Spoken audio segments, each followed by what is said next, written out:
Hello guys, welcome to my channel. ഇന്ന് നമ്മൾ ഒരു ഷീപ്പ് ഫാം ഉണ്ടാക്കുന്നതാണ്. എന്തിനാണെന്നൊരു റൂള് കിട്ടാനും നമ്മുടെ അയൺ ഫാമിന് 20 ബെഡാറ്റം വേണം. അതിന് നമ്മൾ വൂള് കണ്ടെത്താൻ പോവുകയാണ്. അതിന് നമുക്ക് ഒരു ചെറിയൊരു ആട് വീടുണ്ട്. നമുക്ക് ഒരു വീടിലേക്ക് കിടക്കാം.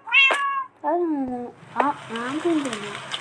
ആദ്യം തന്നെ നമുക്ക് വുഡിൽ പോയിട്ട് ഈ പെൻഷൻ എടുക്കാം. ഇതൊന്നും മതിയാവുന്നറിയില്ല.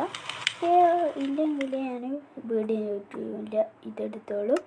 വേറെ ഒന്നും വേണ്ടെന്ന് വെച്ചാൽ നമ്മളെ ഈ പെട്ടിക്കകത്തുണ്ടാവുക ഈ ഒരു വൂൾ കാർപ്പറ്റ് വേണം. ഇതെല്ലാം ഇത് ഏത് കാർപ്പറ്റായാലും കുഴപ്പമില്ല. അതിനുള്ള പേജ് ഇറങ്ങുന്നുണ്ട്. പിന്നെ നമുക്ക് വേറൊന്നും വേണ്ട, ഡോറൊന്നും വെക്കണ്ട. ഞാൻ വിചാരിക്കുന്നതായിട്ട് ഇത് ഉണ്ടാക്കാൻ ഇവിടെ ഇല്ലാട്ടോ. ഇവിടെ ബ്ലോക്കെല്ലാം വെച്ചാൽ ഭയങ്കര മഴയൊക്കെ. അതുകൊണ്ട് ഞാൻ ഇവിടെയാണ് ഉണ്ടാക്കാൻ പോകുന്നത്. അപ്പോൾ നമുക്ക് തുടങ്ങാം.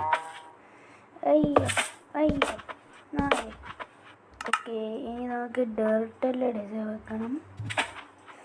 അത് കുറച്ച് 2 ബ്ലോക്ക് ഇല്ലാന്ന് പോകുന്നില്ല. അങ്ങോട്ട് മരമാണ് പോണ്ട. ഓക്കെ, അപ്പോൾ ഞാൻ മൊത്തം വെച്ചിട്ടുണ്ട്. എനിക്ക് ഇതും വെച്ചിട്ടുണ്ട്. അതുകൊണ്ട് ഞാൻ വീട്ടിൽ നടന്ന് പൊരിച്ചെടുത്ത് ഇവിടെ വെച്ചിട്ടുണ്ട്. അപ്പോൾ ഷീഫാമിലാണ്. അയ്യോ, ഇതെന്ത് നോക്കാം. കോപ്പിയായിട്ട് വരുമോ? അപ്പോൾ ഞാൻ ഓഫ് ക്യാമറയിൽ ഇനി ഷീപ്പ് പിടിച്ചുകൊണ്ട് വരാം. ഇപ്പോൾ എനിക്ക് സമയമില്ല. ഷീപ്പെല്ലാം ഇവിടെ ഉണ്ടാവും. അപ്പോൾ ഇത്രയിൽ വീഡിയോ. അപ്പം ടാറ്റ, ബൈ ബൈ.